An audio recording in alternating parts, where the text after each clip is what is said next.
Good morning everyone. Today we are going to learn a story about lion and a rat in Kannada. ಒಂದು ಕಾಡು. ಆ ಕಾಡಲ್ಲಿ ಸಿಂಹ ವಾಸ ಮಾಡ್ತಾ ಇರುತ್ತೆ. ಆ ಸಿಂಹಕ್ಕೆ ಒಮ್ಮೆ ನಿದ್ದೆ ಬಂದಿರುತ್ತೆ. ಅದು ಒಂದು ಮರದ ಕೆಳಗಡೆ ಮಲಗಿರುತ್ತೆ.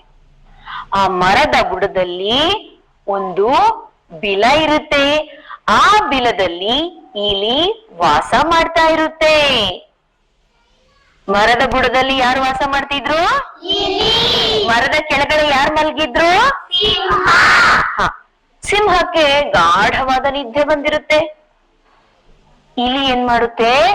ಸಿಂಹದ ಮೈ ಮೇಲೆಲ್ಲ ಓಡಾಡ್ಕೊಂಡು ಆಟ ಆಡ್ತಾ ಇರುತ್ತೆ. ಸಿಂಹಕ್ಕೆ ಇದು ತೊಂದರೆ ಕೊಡ್ತಾ ಇರುತ್ತೆ. ಸಿಂಹಕ್ಕೆ ಇದ್ದಕ್ಕಿದ್ದ ಹಾಗೆ ಎಚ್ಚರ ಆಗೋಯ್ತು. ಯಾರು ನನ್ನ ನಿದ್ದೆ ಕೆಡಿಸಿದ್ದು? ನಾನು ಅವ್ರನ್ನ ತಿಂದು ಬಿಡ್ತೀನಿ ಅಂತ ಸಿಂಹ ಏನ್ ಮಾಡುತ್ತೆ? ಇಲಿಯನ್ನ ಹಿಡ್ಕೊಳ್ಳುತ್ತೆ. ಆಗ ಇಲಿ ಕೇಳುತ್ತೆ, ಸಿಂಹರಾಯ ಸಿಂಹರಾಯ, ದಯವಿಟ್ಟು ನನ್ನನ್ನ ಬಿಟ್ಬಿಡು. ನಾನು ನಿನಗೆ ಒಂದಲ್ಲ ಒಂದಿನ ಸಹಾಯಕ್ಕೆ ಬರ್ತೀನಿ. ದಯವಿಟ್ಟು ನನ್ನನ್ನ ಬಿಟ್ಬಿಡು, ನನ್ನನ್ನು ತಿನ್ಬೇಡ ಅಂತ ಕೇಳ್ಕೊಳ್ಳುತ್ತೆ. ಆಗ ಸಿಂಹ ಸರಿ ಆಯ್ತು, ಬಿಟ್ಟಿದೀನಿ, ಹೋಗು ಅಂತ ಹೇಳಿ ಕಳಿಸ್ಬಿಡುತ್ತೆ. ಆಗ ಇಲಿ ಬದುಕಿದೆಯ ಬಡ ಜೀವವೇ ಅಂತ ಹೋಗಿ ಬಿಲದಲ್ಲಿ ಸೇರ್ಕೊಳ್ಳುತ್ತೆ. ಹೀಗೆ ಇರ್ಬೇಕಾದ್ರೆ ಸಿಂಹ ಒಮ್ಮೆ ಬೇಟೆಗಾರನ ಬಲೆಯೊಳಗೆ ಸಿಕ್ಕಾಕೊಂಡಿರುತ್ತೆ. ಮೈ ಮೇಲೆಲ್ಲ ಬಲೆ, ಸಿಂಹದ ಮೈ ಮೇಲೆಲ್ಲ ಬಲೆ ಇರುತ್ತೆ.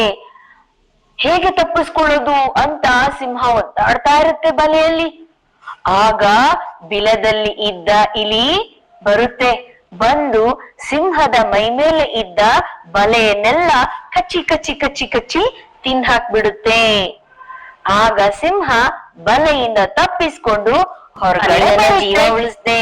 ಆಗ ಸಿಂಹ ಹೇಳುತ್ತೆ, ಅದಕ್ಕೆ ಪರವಾಗಿಲ್ಲ, ಧನ್ಯವಾದ ರಾಯ, ನಾವಿಬ್ರು ಒಳ್ಳೆ ಸ್ನೇಹಿತರಾಗಿರೋಣ ಇನ್ ಮುಂದೆ ಅಂತ ಹೇಳುತ್ತೆ.